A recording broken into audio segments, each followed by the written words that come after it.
Till death do us apart. Chapter 3. Life's Little Lessons. Raven's heart rose up into her throat at the sound of her heavily accented voice, coming through her cell phone. She knew very well who was calling her. Today is a very different day, dear, is it not? Who is this? The girl asked, just to make sure she was correct in her guess. Oh, I think you know who it is, child. Madame Duval, your carnival fortune teller. Does that ring any bells? Raven's blue eyes went wide as she slammed down on the brakes, nearly causing an accident. Beast Boy was Josh dialed no Skype the passenger seat beside her. What are you doing? He asked, breaking his silence. Oh, lovely girl. How's life? Madame Val's voice was as sweet as honey, and equally thick, shrouded with fingering kindness.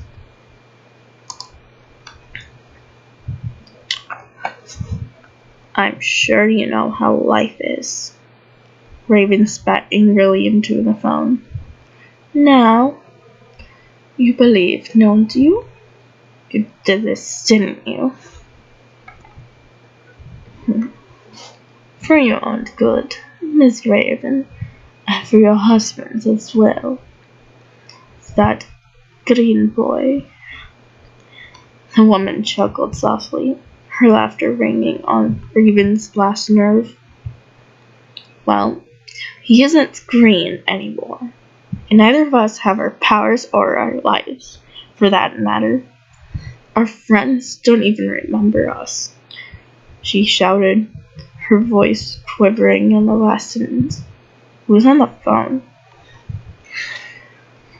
Beast Boy finally questioned. He turned his seat to see cars lined up behind theirs, and people honking horns violently. Get moving! A rather surly-looking man shouted, shaking his fist vigorously. Beast Boy turned his back around, trying to avoid eye contact. Ray, people are starting to get pissed over this little traffic backup you're causing. Raven finally noticed the honking and obscenities and slammed on the gas. Beast Boy was rocketed back into his seat, holding onto the armrest for his dear life. And you said I was a bad driver. Now isn't the time, Beast Boy. Raven warned darkly. Who's on the phone? Beast Boy repeated. It's the gypsy. What? Miss Cleo? Raven took time out of watching the road to glare at the boy. That's the comment that got us in this mess. What? She did this to us. Beast Boy's eyes were shaded with anger, something Raven rarely saw. Put her on speaker. The girl complied with his wish and pressed the speaker button.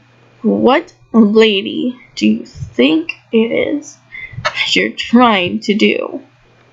He asked through gritted teeth. Eerily calm, there was a long pause for a moment. Both thought that the woman had hung up, but Madame Val began to speak just as Raven was going to end the call. Teaching you both a lesson, she stated simply. This is pretty extreme for a lesson, don't you think? The boy shrieked.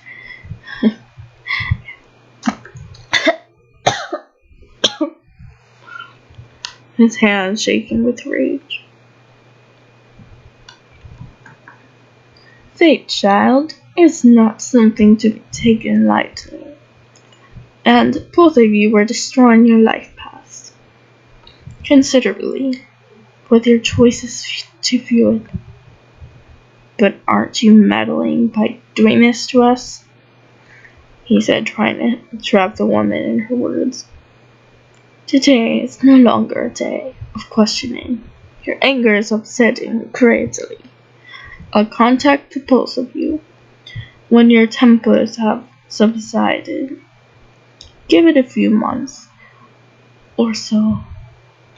I'm sure you'll cool down in time. Months? The two shouted together. Yes, but I'm quite confident that it will take much longer than that. Indeed? Well, until then, farewell. The line went dead, and the pair stared at the cell phone in disbelief. Raven finally shut it and threw it back into the cup holder. How? How can she do this? Beast Boy whispered, still in disbelief. The girl shook her head, speechless, as she pulled it into a parking spot near their apartment. Raven unbuckled her seat belt. Excuse me, guys. Excuse me again. And turned to face the boy who was staring down at her knees. His knees, I mean. Oh my god. All we can do for now is live these lives to the best of our ability.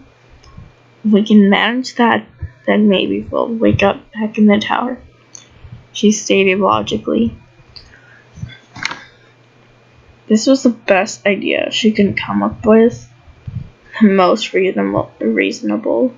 After all, there is no way of finding that gypsy. The carnival had left that morning, and with no powers to track her down, it would be impossible. The police wouldn't be able to help. Their story would be laughed at. For now, they would be only able to rely on each other. What about the team? They don't know.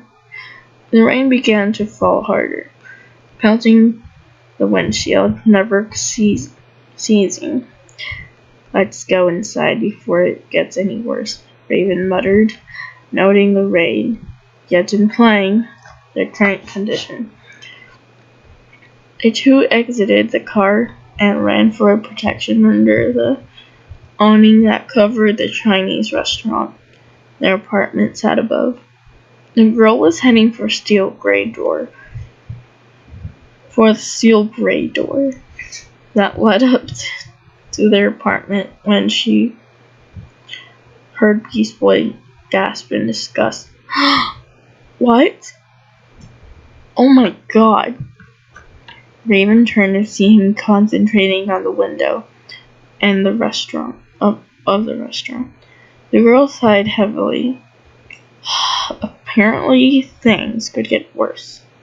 Beyond the window were what appeared to be skinned rabbits hanging upside down and cooked to a dark, crisp brown. Oh. Ray, this is what we live above? He growled, kicking the brick building. For the second time that day, Raven had to drag Beast Boy by the arm away from another scene he was likely to cause. She managed to unlock the large steel door with one hand and drag him up the old wooden stairs to the floor on which their apartment lay. Finally, after 4 flights of stairs, they stood in front of their door, Beast Boy somewhat calmer. Unlocking the door, both entered silently. The boy threw his keys on the kitchen counter and sat at one of the stools, resting his head on the old, multicolored tiles. Raven placed her purse on the end of the near table on the couch. Oh my god. On the near table near. Fuck my life. Raven placed her purse on the end near the couch. There was a so hard, stupid tongue. Noticing a silver phone, an answering machine. The red light on the machine blinked, indicating that it contained new messages. Someone called when we were out. She announced, surprised, wondering who could have called. Probably that voodoo woman. Making sure to cover all her bases. Just in case.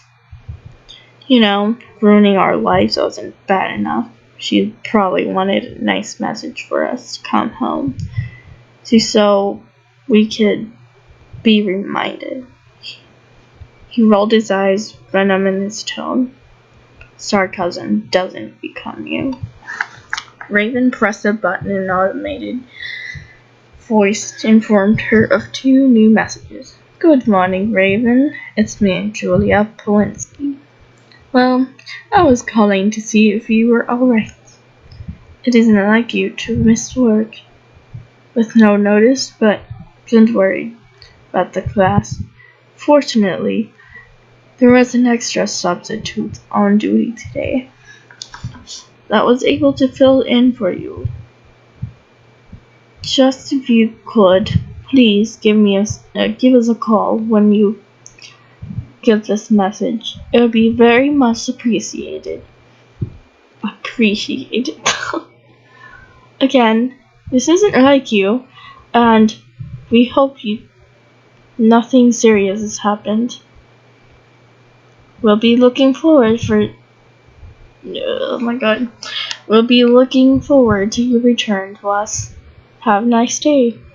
Before Raven could let the message sink in, the next one started up. Dr. Logan, where are you, son? You had 3 checkups today. Now, I'll let this one slide once. Remember when I gave you this job? You said you would pour your soul into this.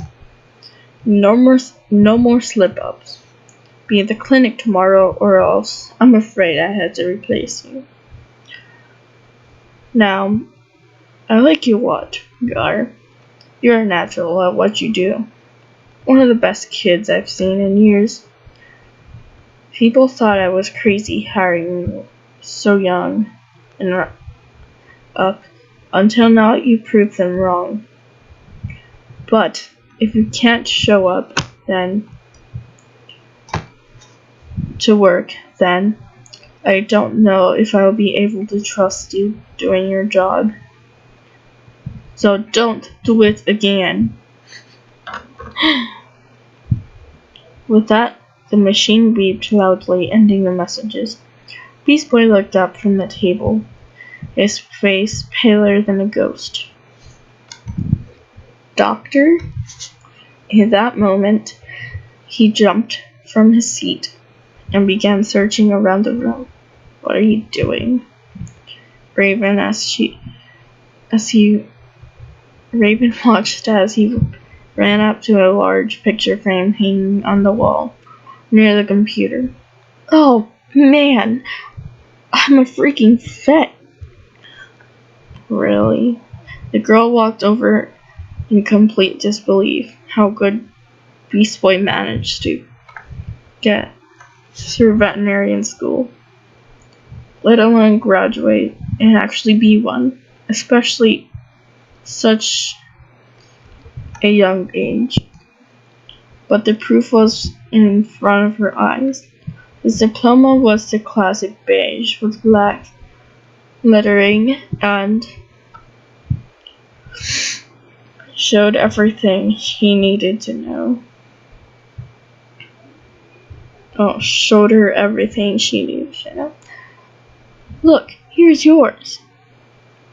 Raven peered into the frame that hung right next to his.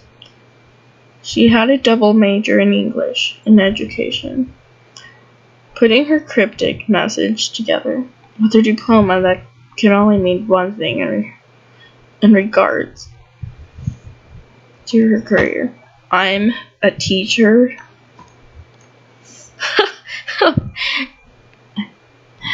Beast Boy burst into a laugh. Oh, sorry, that laugh was cringy. His eyes began to tear at the thought of Raven trying to control a classroom of kids.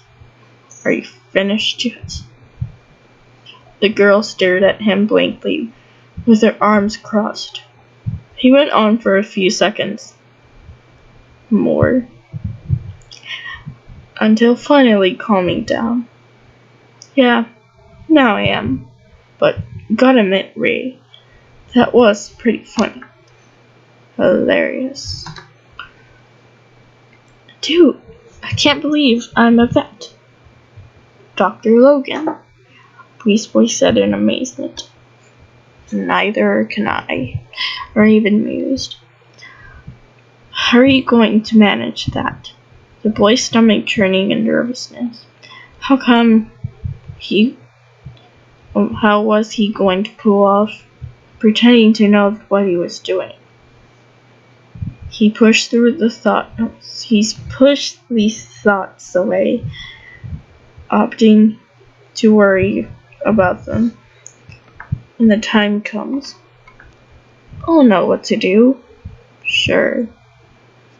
Beast Boy glared at the girl's sarcastic comment, but let go, and walked over to the couch to sit down.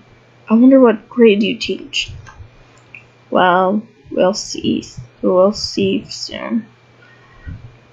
Raven picked up the phone, scanning the caller ID until to what appeared to be the name of the school she worked at, Glenview Academy. With a moment's hesitation, she pulled the talk button and put the phone to her ear. Glenview Academy, this is Rebecca. I'm calling for the name of the woman who called escaped her momentarily. Julia. Beast Boy helped. Julia. Just a moment. Jazzy saxophone music began to play as Raven waited to be transferred. She had no idea who Julia was, nor what she was going to say when the woman picked up the phone. The girl looked to Beast Boy for help, but he wasn't paying attention, too busy leafing through one of the magazines he found on the coffee table. Hello, this is Principal Julia Polinsky. The woman on the other end of the phone said almost robotically. Hi, this is Raven.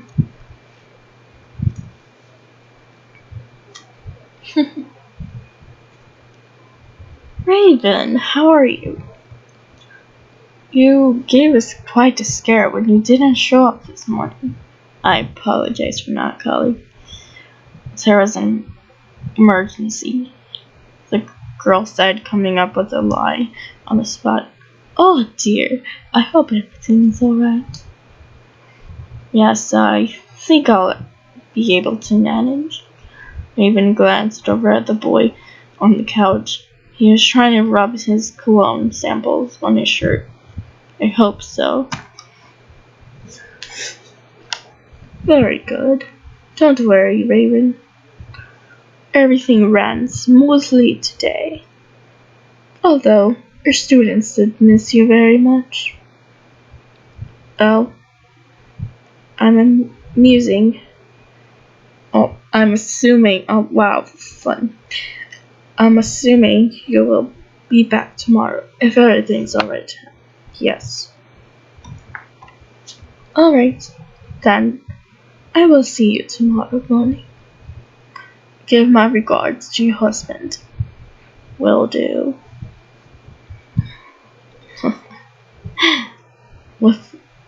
That Raven hung up the phone and sat down next to Beast Boy. What are you doing? It smells good. Besides, it's free. He grinned. I can't believe I married you. The girl rolled her eyes and relaxed her head against the back of the couch. Feelings mutual. Beast Boy replied nonchalantly, tossing the magazine onto the coffee table. Well, you should be glad that I'm not half as obnoxious as you are. Don't kid yourself, Ray. You're pretty obnoxious. How? She dared to ask, raising her head, suddenly interested in what he had to say. He turned towards her and stared into her deep blue eyes. Excuse me again. Up until then, he didn't realize how. Unlike himself, her transformation wasn't too drastic. It was almost a natural change. The boy had to admit, although he would never tell her, she was still very beautiful. You just are, Beast Boy said, somewhat caught off guard. The light in her eyes that he had never seen before. He stared at her for a moment longer. Then he should have, and quickly got up. I'm hungry. The boy walked up into the kitchen and began rifling through cabinets and the refrigerator for something to eat. Ugh! There's nothing to eat in here, he whined, when coming up with nothing. Then we should go to the grocery store, Raven offered logically, rising from the couch and grabbing her purse. It's almost 4:15. Why don't we just get some dinner? Beast Boy offered. The girl knew he was playing a game. Oh my god, stupid thing. The girl knew he was playing a game all too well. He just didn't want to go to the store, and he knew she would end up going. But being that she was exhausted from the dramatic events of that day, and not in the mood to walk around in the rain and search for a grocery store, she complied with going out to eat. After all, it could probably be easier. Entertainment center, and found a violet-colored coat with gold buttons and put it on. Here. She handed Beast Boy a plain black jacket. Let's go. Both made their way out the door and back down the wooden stairs. Beast Boy refused to look at the Chinese restaurant and opted to stare down at his shoes. Where do you want to eat? Anywhere but there. He gestured to the restaurant next to them. Well, there has to be some place close by. Raven pulled the hoodie of her jacket over her head and began to walk into no particular direction. Beast Boy tried to keep up with the girl, but she was instantly lost in the large crowds on a small sidewalk. He saw her purple head bouncing in stride. What? Oh my god. With her brisk walk. But other than that, she was too lost to him. Keeping his green eyes focused on her, he watched as she searched for a place to eat. Oh my god, why am I putting this? After 4 blocks of this, He saw her veer to the side of the crowds and stop in front of an old brick building. It had a large dusty pink sign with silver lettering and fancy script. Blossom Den. East Boy read the sign aloud, raising his eyebrow. Never thought you'd choose such a girly place. It has tofu and no upside-down rabbits, Raven said as she pushed open the door and walked into the tiny restaurant inside. Beast Boy found that it wasn't as feminine as he assumed it would be. It had chrome ceilings and red tiled walls, orange and yellow paper lanterns hanging from fishing line above the entire one-roomed restaurant. The tables and chairs were dark oaked and carved with various animals, and each table had a vase of huge blossoms. Hence the name. Beast Boy thought as he waited for someone to seat them. Two, a petite Asian woman with a very kind face asked, as she grabbed 2 menus from behind a counter. Raven nodded, and both followed her to a table near the back. For 4:30, the restaurant was crowded. Enjoy your meal. Thanks, they said in unison, sitting down at the small table. Beast Boy and Raven took up the menus and scanned what they had to eat. Their waiter came and the two placed their orders.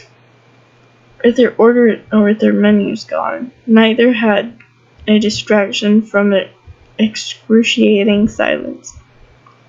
When they had gone out to dinner in the past, it was always with a team, and since Raven never really contributed much to conversations in the first place, it made it difficult for Beast Boy to strike up anything. Besides, he had no idea what he could say. Hey, baby. And I'm talking to my dog, by the way. The boy knew very little about his wife. It was almost 6 o'clock by the time they got back to their apartment, and after 2 more hours. Oh my God. Of torturous silence. Jesus Christ, I need your help. Raven got up from the couch and made her way over to the closet. She pulled out a pillow and a blanket she had noticed while gathering the coats before, and tossed them beside Beast Boy and going to sleep. Oh, do you want me to go into the bedroom? No, you're sleeping out here. What? When was this decided? Just now. Good night. Raven turned on her heel and was in the bedroom before Beast Boy could say another word. The boy walked to the pillow and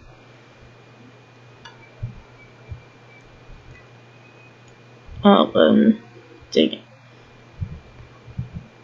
The boy looked to the pillow and blanketed to his right and heavy with a sigh. But my pajamas are in there, he yelled while turning off the television. Beast Boy heard the door open and smile. Oh, I knew she wouldn't be that unreasonable, the boy thought, smiling. Then he saw a pair of sweatpants and a shirt fly into the living room, and knew he was wrong.